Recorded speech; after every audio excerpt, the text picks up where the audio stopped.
અહીં આપણે ઇલેક્ટ્રોપ્લેટિંગની પ્રવૃત્તિ જે છે એ કરીએ છીએ, જેમાં એક છેડા સાથે બેટરીના એક છેડા સાથે આપણે કોપરના પ્લેટ જોડી છે અને બીજા છેડા સાથે સ્ટીલની ચાવી જોડી છે. હવે અહીંયા દ્રાવણ તરીકે CuSO4નું દ્રાવણ લીધેલ છે. CuSO4 એટલે કોપર સલ્ફેટ.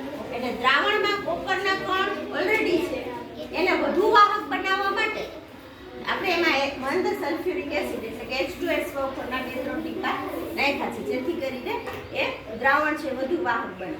હવે શું પ્રક્રિયા થશે તો કે દ્રાવણમાંના કોપરના કણ બધા ચાવી ઉપર જમા થશે, બરાબર?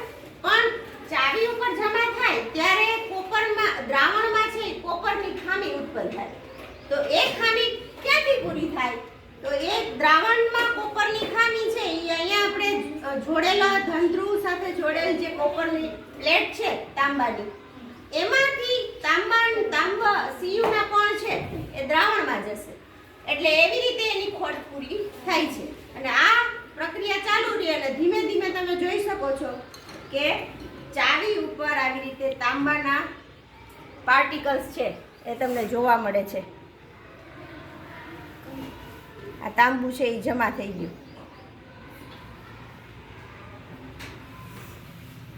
બરાબર છે? આને કહેવાય ઇલેક્ટ્રોપ્લેટિંગ.